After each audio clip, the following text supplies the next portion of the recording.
it inspired me to write lyrics that I usually wouldn't say or, how I feel. And that was a year and a half ago. And to be able to know that that was the perfect button on that first episode and to hear it for so long too, it was pretty sick. I'm so excited to talk about the show. I loved it so much. Yes. First question, of course, is as a pop star, you are familiar with stand-up and being over the top, I'm sure. So I'm curious what it was like to like relate to Swarm in that way. Did it make it a little bit more scary? Well, I need the stands, and so does my sister. And those are the ones who are the ride or dies and fighting for us and defending us and buying the albums and things like that. So if it wasn't for them, I wouldn't be here. What I think is really special about the show is that when people actually get to watch it, from the surface, that's what it seems like it's about. But it's really a show about mental health and a story of sisters and how what happens when one doesn't have the other, and the lengths that she goes to honor her sister and to protect her and to fight for her. So that's what this show really is about. And that's what truly drew me to it, because mental health is a serious thing and it's real. And we all have our different ways of expressing ourselves. And Dre does in a interesting, demented way, but her heart, good intention. Yeah, definitely an interesting way to express it. But there's been some suggestions that Nyjah is in part inspired by Beyonce, and of course, you know Beyonce. So I was so curious. Have you talked to her about the show? Did you tell her about it? You're gonna have to ask the queen. Well, just let me know how, and I would love to. You can figure it out yourself. But I love the journey that Dre goes on. Like you said, it's so interesting. It's so unexpected. I went into the show completely blind. So when you get the scripts, like, what did you think of that twist when Dre, is dealing with the things that she deals with in some surprising ways? Yes. Well, even the offer to have a meeting with Donald, the casting director was like, watch The Piano Teacher and, just be refreshed on Atlanta. And I've always loved Atlanta. I just thought it was so genius and skilled with the writing. And I've never seen The Piano Teacher, right? So I really had no expectations about what it was about. I just thought it was a French film about a piano teacher. Man, was I mistaken.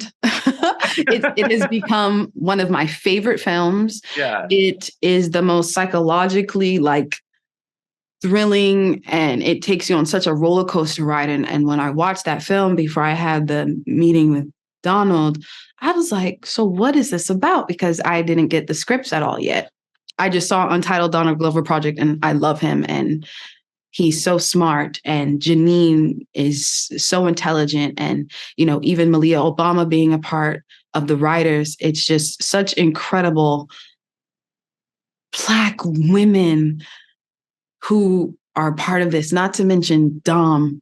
She slayed this role, no pun intended, but the different lengths she had to go to and where she had to take her physical and mental being to be able to give us this show. It's a lot harder than people think. Yeah. Because, when you're acting in something as raw and as vulnerable as this, you're putting yourself into that character.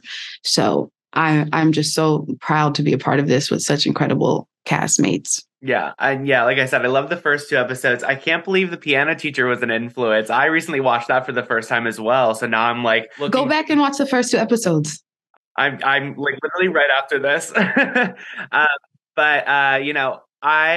Without getting into spoiler territory, what can you kind of tease about Marissa's role throughout the rest of this first season? What I can kind of tease about Marissa's role is that she is the light at the end of this very, very dark tunnel. And something else I can tease, which I was so excited to do without breaking the fourth wall and making it weird, like, oh, just because a girl who's playing in this sings, she put a song in it. No. Even before I shot any part of this film, because music is it's a huge part of it, and telling the story and with the scoring. And I love how, like, through the episodes, you even hear Donald's voice. And, a lot of my fellow musician friends who are Grammy Award winning, they were a part of the music for this show. And when when Donald invited me to the studio, this was before I put together my track list for In Pieces. So there were a lot of, he heard I think 30, 40 songs. And I was so excited and nervous, and also honored to get his opinion, and to know he was like, I want to hear all the shit you produced. I want to hear the weird shit. Like, play that for me. It was definitely a boost lifter.